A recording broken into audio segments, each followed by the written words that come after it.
ओम श्री गणगणपते नमः। श्री गणेश की वंदना कर, दिन के स्वामी श्री राम भक्त हनुमान की आराधना कर, इष्ट देव का ध्यान धर, गुरुजनों को नमन कर। अभिनंदन करते हैं आपका वरुण एस्ट्रो सेंटर में। नित्य के भांति दैनिक पंचांग लेकर आपके समक्ष प्रस्तुत।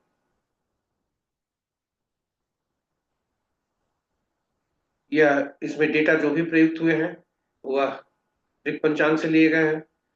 छवि जो भी उपयोग में लाई गई है वह गूगल से ली गई है और यह प्रस्तुति यूट्यूब के माध्यम से आप तक हम पहुंचा पाने में समर्थ हो रहे हैं। दिनांक 1 अप्रैल 2025 और आज चैत माह शुक्ल पक्ष 1946 क्रोधी साकर संवत विक्रम संवत 2082 कलायुक्त। सूर्योदय 5:41 पर, सूर्यास्त 6:06 पर, दिशा शूल उत्तर है। फिर भी यदि मजबूरन में परिस्थिति वश अगर उत्तर दिशा में यात्रा करना पड़ा तो गुड़ खाकर यात्रा करें। श्री राम भक्त हनुमान आपकी यात्रा को सुरक्षित निर्बाध रूप से सफलदायी तथा आपका उद्देश्य की पूर्ति के लिए आपके साथ रहेंगे। मंग पंचांग के पांचों अंक को देखें तो दिनवार मंगलवार,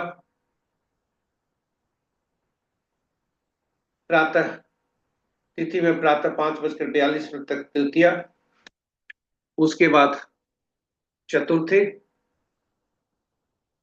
और दिन के 2 बजकर रात्रि के 2:32 पर चतुर्थी की समाप्ति। उसके बाद पंचमी यानी आज से कल सूर्योदय तक तृतीया चतुर्थी और पंचमी तीनों तिथि होंगे।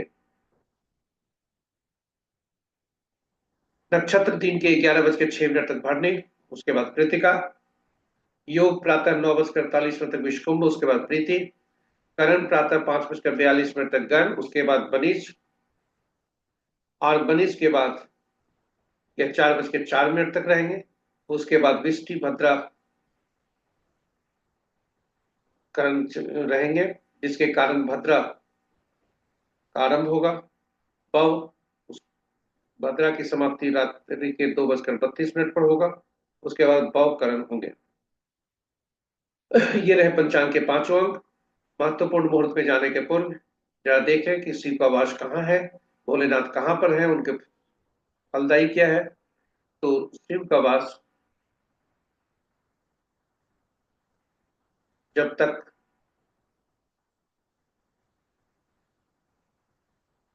तृतीया तिथि है तब तक वे सभा में है। उसके बाद चतुर्थी तिथि है जो क्रीड़ा स्थल पर है,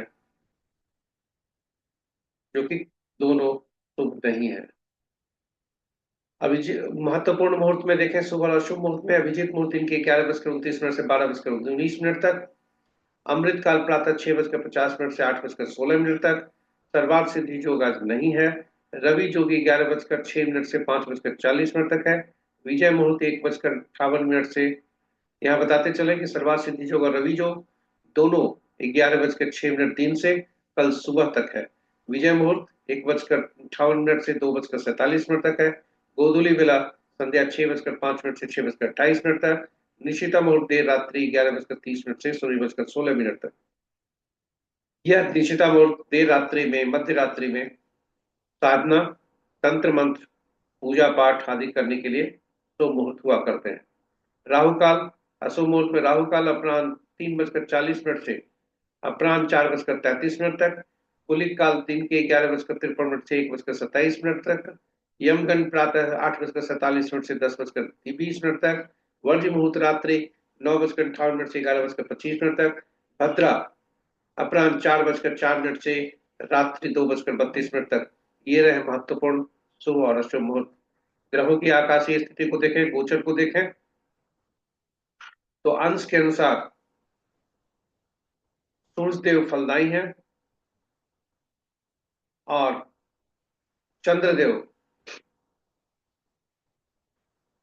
20 अंश से पास निकल चुके हैं, अगली राशि में जाने के लिए तैयार हैं।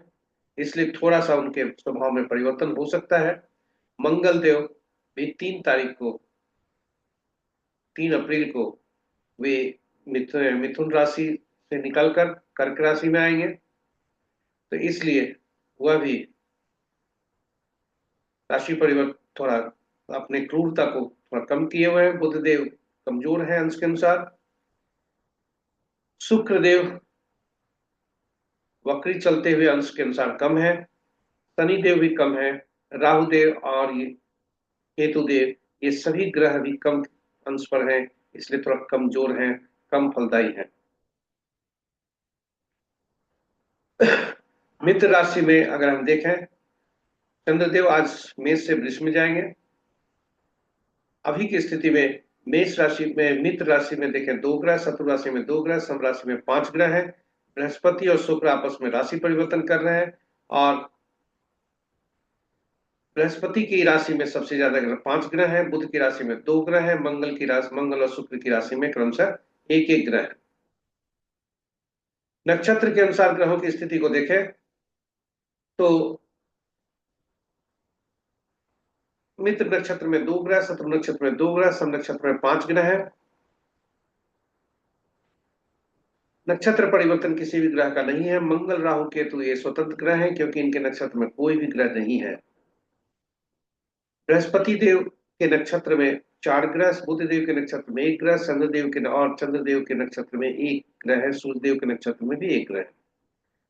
तो इस तरह से सूर्यदेव और शुक्रदेव के नक्षत्र में एक एक ग्रह है। इस प्रकार हम देखें कि ग्रहों की स्थिति हमने देखा, और ग्रहों की स्थिति को के अनुसार बृहस्पति सबसे ज्यादा शक्तिशाली ग्रह बनकर उभरे हुए हैं। हम आपको अगली प्रस्तुति में ले चलते हैं। जन्म पत्रिका में चंद्रमा जिस नक्षत्र में होते हैं, उनके नक्षत्र समूह के स्वामी के अनुसार कैसा फल देंगे। तो देर न करते हुए चलते हैं अपने दूसरे भाग में। स्वागत है आपका। जन्म पत्रिका में चंद्रमा जिस नक्षत्र में है, उनके नक्षत्र के समूह के अनुसार कैसा फल होने की संभावना है, यह हम चंद्रमा जिस नक्षत्र में होते हैं वह जन्म नक्षत्र समूह के स्वामी के अनुसार फल देखते हैं। यहाँ यह शब्द आया है नक्षत्र समूह। इसे तारा चक्र भी कहा जाता है, क्योंकि ग्रहों का मन नक्षत्र ही हुआ करते हैं। इस पर हमने अभी की जो प्रस्तुति है वह केवल दिन के संकेत दे रहे हैं, लेकिन तारा चक्र की उपयोगिता और भी है। इस पर हमने एक अलग से वीडियो YouTube पर पोस्ट किया है। आपसे आग्रह है आप उसे जरूर देखें। यह आपके लिए बहुत ही ज्ञानवर्धक होगा और उपयोगी भी होगा। इसे उसे देखें भी और साझा भी करें। यह सभी के लिए उपयोगी होंगे, ये हमारा अपना विश्वास है। तो जरूर इसे देखें और इसे साझा भी करें। तो देखते हैं, इसमें एक बात और याद करने योग्य है कि जन्म पत्रिका में चंद्रमा जिस नक्षत्र समूह में हुए उनके स्वामी से गिनती आरंभ की जाती है, और वह पहला ग्रह होता है। पहला ग्रह जब होता है तो वहां से गिनती जब हम आरंभ करते हैं तो पहला ग्रह मिश्रित फल देते हैं, और तीसरा, पांचवा और सातवां ग्रह अशुभ फलदायी होते हैं, बाधा डालते हैं, पीड़ा देते हैं, यहां तक कि काफी पीड़ा भी देते हैं। वही जन्म नक्षत्र समूह के स्वामी से दूसरा, चौथा, छठा, आठवां, नौवां जो भी ग्रह होते हैं तो वे शुभ फलदायी होते हैं। आठवां, नौवां विशेष शुभ फलदायी होते हैं। तो इस जब आप इस वीडियो को देखेंगे तो आपके लिए खुद ही पता आपको स्पष्ट जो भी मन में कुछ शंका है इस संबंध में, या कुछ आप समझ नहीं पा रहे हैं, तो हो सकता है कि उस वीडियो को देखकर आपके ज्ञान और कंसेप्ट क्लियर हो जाएगा, जो भी शंका है उसका निराकरण हो जाएगा। तो आज का अगर हम दिन देखें तो यहीं से गिनती शुरू करते हैं। शुक्र के नक्षत्र में जन्मे जातक, चूंकि चंद्रमा 11:06 तक भरणी नक्षत्र में है और भरणी नक्षत्र के समूह के स्वामी शुक्र हुआ करते हैं, यानी भरणी, पूर्वा फाल्गुनी और पूर्वाषाढ़ा नक्षत्र में जन्मे जातक के लिए शुक्र स्वामी बने। यहां से गिनती आरंभ हुई और शुक्र मिश्रित फल देंगे, सामान्य फल जिसे हम कह सकते हैं। वहीं वहां से तीसरा चंद्रमा, पांचवां राहु और सातवां शनि, ये अशुभ फलदायी होंगे। सातवां विशेषकर अशुभ फलदायी होंगे, ज्यादा अशुभदायी। वहीं शुक्र से दूसरा सूर्य, चौथा मंगल, छठा बृहस्पति, आठवां बुध और नौवां केतु, ये विशेष, ये सुफलदायी होंगे। और बुध और केतु, आठवां और नौवां ग्रह, विशेष सुफलदायी होंगे। वहीं अगर हम 11:06 दिन के बाद देखें, जब कृतिका नक्षत्र आज होगा, वह सूर्य का नक्षत्र होता है, तो सूर्य के नक्षत्र में जन्मे जातक के लिए कृतिका, उत्तरा फाल्गुनी और उत्तराषाढ़ नक्षत्र में जन्मे जातक के लिए सूर्य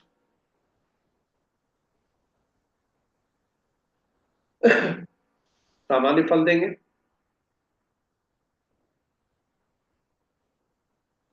और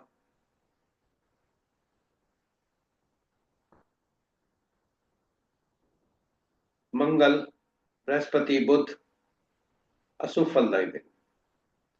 यानी जो भी जातक सूर्य के नक्षत्र में जन्मा है उसके लिए मिश्रित फल होगा। जो भी जातक मृगशिरा के नक्षत्र में जन्मे जातक होंगे उनके लिए अशुभता होंगे। बृहस्पति के नक्षत्र में जन्मे जातक के लिए भी अशुभता का है, बुध के नक्षत्र में जन्मे जातक के लिए भी अशुभ है। तो इस तरह से हम गिनती क्रमानुसार इसको देखते हैं। चंद्रमा, राहु, शनि, केतु के और शुक्र के नक्षत्र में जन्मे जातक के लिए दिन शुभ होने के संकेत मिल रहे हैं। तो ये रहे हमारे दैनिक पंचांग की दूसरी प्रस्तुति। 5 प्रस्तुति में से 2 प्रस्तुति की समाप्ति। हम तीसरे भाग में आपको ले चलते हैं, राशि के अनुसार कैसा दिन होने की संभावना है, संकेत क्या मिल रहे हैं। तो चंद्रमा मेष राशि में है 4:30 तक। उसके बाद उनका राशि परिवर्तन होगा, वृषभ राशि में जाएंगे। तो मेष राशि में जन्मे जातक मेष, मिथुन, कर्क, तुला, वृश्चिक और कुंभ राशि में जन्मे जातक के लिए दिन उत्तम होने की संभावना है। और सिंह, धनु और मीन राशि में जन्मे जातक थोड़ा सावधान है। शेष राशि के लिए भी अशुभता के संकेत मिल रहे हैं, लेकिन अशुभता कम हो सकते हैं। वहीं 4:30 के पश्चात जब चंद्रमा वृषभ राशि में आएंगे तो मेष राशि, कन्या, मकर, इन राशि वालों के लिए थोड़ा विशेष सावधान रहने की जरूरत है। और वृषभ राशि, कर्क राशि, सिंह, वृश्चिक, धनु और मीन राशि के लिए उत्तमता के संकेत मिल रहे हैं। शेष राशि के लिए अशुभ संकेत है, शुभता थोड़ी कम है, अशुभता ज्यादा है। तो ये रहा हमारे राशि के अनुसार, इसे चंद्र बलम कहते हैं। इसके साथ जन्म राशि के अनुसार आज का दिन कैसा रहेगा, रहने की उम्मीद संभावना है। अब हम आपको ले चलते हैं अपने चौथे प्रस्तुति में। अभी तक हमने दिन की बात की, वह अवधि क्या होगी किसी कार्य को करने के लिए, या किसी मुहूर्त को हम नहीं देख पाए तो केवल हम इस मुहूर्त को देखकर कैसे काम कर सकते हैं, जिसे चौघड़िया ज्योतिष भी कहा जाता है। यह एक प्रकार का मुहूर्त है जो शुभ और अशुभ मुहूर्त दर्शाता है। इसकी उपयोगिता किसी भी कार्य, शुभ कार्य को करने के लिए किया जाता है, चाहे पूजा पाठ हो या नया काम हम आरंभ कर रहे हो।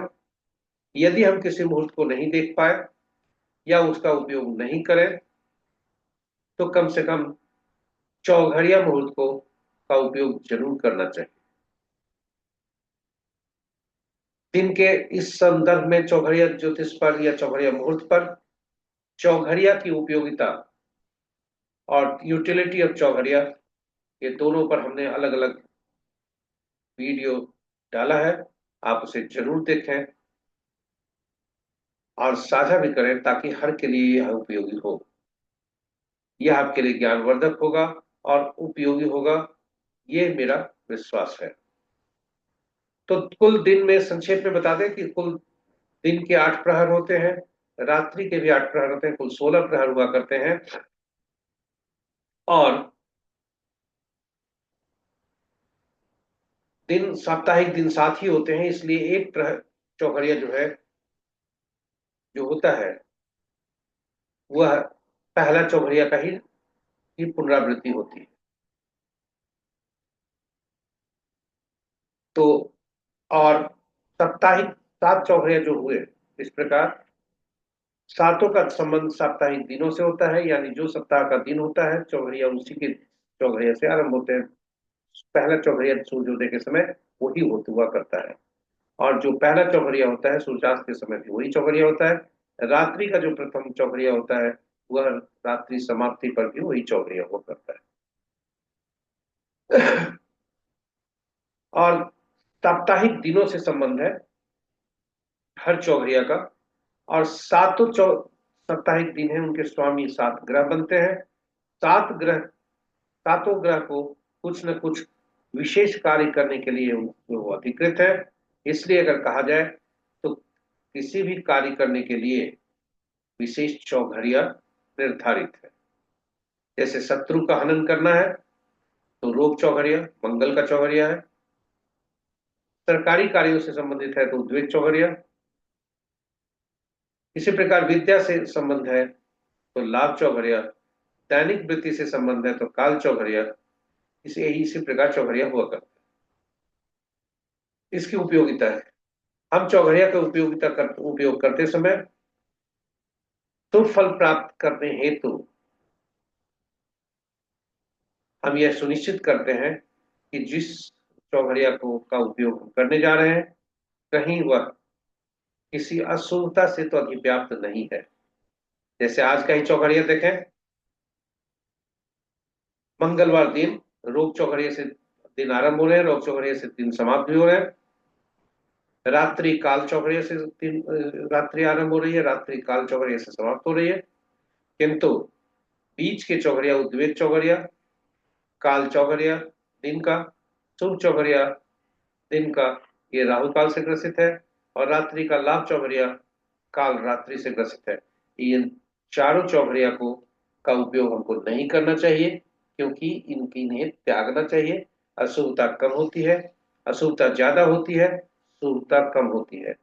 इसलिए हम सही शुभ फल प्राप्त करने हैं तो इसका हमें परित्याग कर रखना चाहिए। तो ये रहे हमारे दैनिक पंचांग की प्रस्तुति के का चौथा भाग। यहाँ पुनः हम बताते चले कि जो भी डेटा प्रयुक्त हुए हैं वह त्रिक पंचांग से लिए गए, छवि जो भी उपयोग में लाई गई वह गूगल से ली गई, और यह प्रस्तुति आप तक हम YouTube के वरुण एस्ट्रो नामक चैनल के मार्फत के द्वारा हम आप तक पहुंचा पा रहे हैं, प्रस्तुत कर रहे हैं। और यदि आप हमारे लिए पहले सब्सक्राइबर हैं तो कृपया चैनल को सब्सक्राइब जरूर करें, साथ ही नोटिफिकेशन बटन को दबा लें ताकि हमारे हर पोस्ट की सूचना आपको मिल सके और आप समय पाकर उस पोस्ट को सुने, देखें और अपना ज्ञानवर्धन भी करें। साथ ही यह आपके लिए यदि उपयोगी हुआ तो उपयोग में भी लाएं। हमें विश्वास है कि हमारे हर पोस्ट आपके लिए ज्ञानवर्धक होगा। हम विभिन्न प्रकार के पोस्ट ला रहे हैं और आपका सुझाव जो भी होता है वह उसके अनुसार हम नित्य कुछ न कुछ नवीकरण किया करते हैं बराबर अपने पोस्ट में, कुछ नए पोस्ट लाते हैं और कुछ विशेष पोस्ट भी हम लाया करते हैं। तो जरूर देखें हमारे साथ ये वीडियो को, और आपका सुझाव हमारे लिए बहुत ही उपयोगी होता है, अनमोल धन है। और उसी के कारण है कि आज हम कुछ नए परिस्थिति में नयापन लाते हुए हम आगे बढ़ते जा रहे हैं। और यह हमारे लिए ऊर्जा का, आपका सुझाव, आपका लाइक हमारी ऊर्जा का स्रोत है। तो अब चलते हैं दैनिक पंचांग के अंतिम भाग में। अंक ज्योतिष के अनुसार कैसा दिन रहने की संभावना है। अंक ज्योतिष में हम अपने पिछले वीडियो में बताया भी है कि अंक ज्योतिष 1 से 9 अंक, सिंगल डिजिट जो बोलते हैं, एकल अंक, उस पर कार्य करता है। यदि हमें कोई अंक मिल गए जो एक अंक, जिसमें एक अंक से ज्यादा अंक प्रयुक्त हुए हैं, तो हम सभी उसमें प्रयुक्त हुए अंकों को जोड़कर उसे एकल अंक बना देते हैं और तब हम उसकी विवेचना करते हैं। अंकों की हमारे जीवन में अहम भूमिका हुआ करती है। जन्म जब लेते हैं तो केवल ईश्वर द्वारा हमें जन्म तिथि, माह और वर्ष मिलते हैं अंकों के, और उसके बाद हमारे साथ नाम जुड़ता है, वह उसका भी अंक होता है। फिर आगे जैसे जैसे बढ़ते जाते हैं अंक हमारे साथ जुड़ते जाते हैं। कुछ अंक हमारे लिए ऊर्जा का स्रोत होते हैं, कुछ अंक की अधिकता हो जाने से, या कुछ अंक हमारे शत्रु अंक अगर निकल गए, जिस जो हमारे अंक हमारे शरीर में या हमारे लिए सुटेबल नहीं है, तो वह अंक हमारे लिए नुकसान भी करते हैं, वह कम ऊर्जा दिया करता है। तो इसलिए अंकों का अध्ययन आसान भी है और अति उपयोगी भी है। इसलिए मेरा मुहिम है कि यह अंक ज्योतिष को हम घर घर तक पहले पहुंचाएं, इसका प्रचार नहीं हो, प्रसार हो। और यही वजह है कि हम अंक ज्योतिष पर अलग अलग पोस्ट लाए हैं। अंक ज्योतिष को सीखने की क्रम में हमने 2 वीडियो पोस्ट किया है, आप उसे देखें। और हम तीसरा वीडियो हमारा आने वाला है।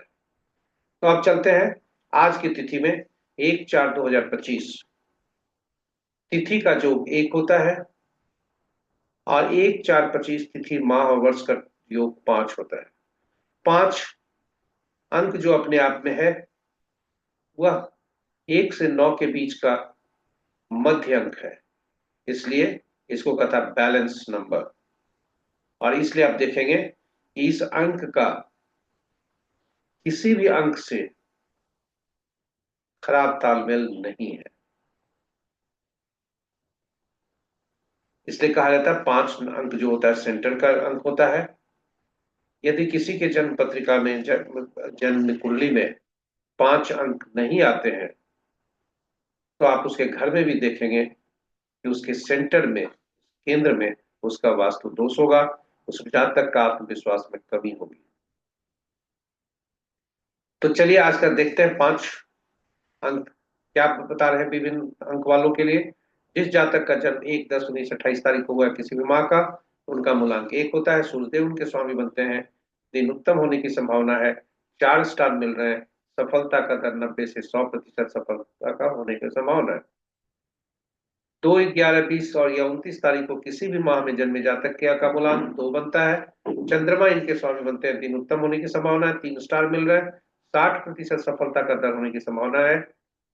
3, 12, 21 या 30 तारीख को जन्मे जातक किसी भी माह में, उनका मूलांक 3 बनता है, जो बृहस्पति देव उनके स्वामी बनते हैं, दिन उत्तम होने की संभावना है, 3.5 स्टार मिल रहे हैं, 70 से 80% सफलता का दर होने की संभावना है।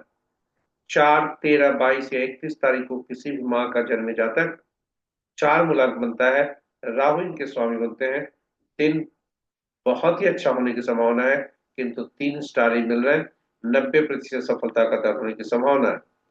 5 मूलांक वाले, इनका मूलांक 5, 14, 23 होता है, साधारणतया जो दिन का अंक है और जो मूलांक होता है उसमें थोड़ी सी सफलता का दर कम हुआ करता है। लेकिन यहाँ पर 5 अंक, खुद 5 अंक को उत्तम दिन दे संकेत दे रहे हैं। सफलता का दर 3.5 दे रहे हैं और 100% सफलता होने की संभावना है। 6 मूलांक वाले इनका जन्म तिथि 6, 15, 24 तारीख को होता है। किसी भी माह का शुक्रदेव इनके स्वामी बनते हैं। दिन उत्तम होने की संभावना है, 3 स्टार मिल रहे हैं। और यदि ये शेयर ट्रेडिंग से संबंध रख रहे हो तो इनका 5 स्टार भी मिल सकते हैं। 90 से 100% सफलता का दर होने की संभावना है। 7 मूलांक वाले इनका जन्म तिथि किसी भी माह का 7, 16, 25 को हुआ होता है। केतु इनके स्वामी बनते हैं। दिन बहुत उत्तम होने की संभावना है, 3 स्टार मिल रहे हैं। 70% सफलता का दर होने की संभावना है। 8 मूलांक वाले इनका जन्म किसी भी माह का 8, 17, 26 तारीख को हुआ होता है। 8 इनका मूलांक होता है। शनि देव इनके स्वामी होते हैं। दिन बहुत अच्छा होने की संभावना है, 3 स्टार मिल रहे हैं। 90% सफलता का दर होने की संभावना है। इस जातक का जन्म किसी माह का 9, 18, 27 तारीख को हुआ होता है। 9 इनके मूलांक होते हैं। मंगल देव इनके स्वामी होते हैं। दिन सामान्य होने की संभावना है, 3 स्टार मिल रहे हैं और 40% इनका सफलता का दर होने की संभावना है। तो केवल 5 अंक, 9 अंक वाले को थोड़ा कम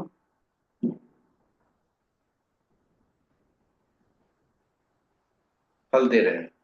तो ये रहा हमारे अंक ज्योतिष के अनुसार कैसा दिन रहने की संभावना है। आशा करते हैं ये आपके लिए उपयोगी होगा और कल फिर हम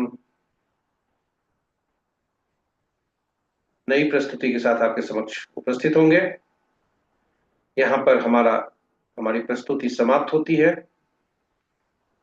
कल तक के लिए हम आपसे विदा लें।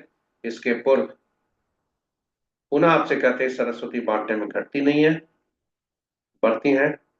पोस्ट को साझा जरूर करें ताकि आपके मित्रजन, परिजन, शुभेच्छुओं को भी लाभान्वित हो सके। इन्हीं शब्दों के साथ हम विदा लेते हैं। भक्त श्री राम, भक्त हनुमान आप पर कृपा बरसाते रहें। जय श्री राम, जय हनुमान।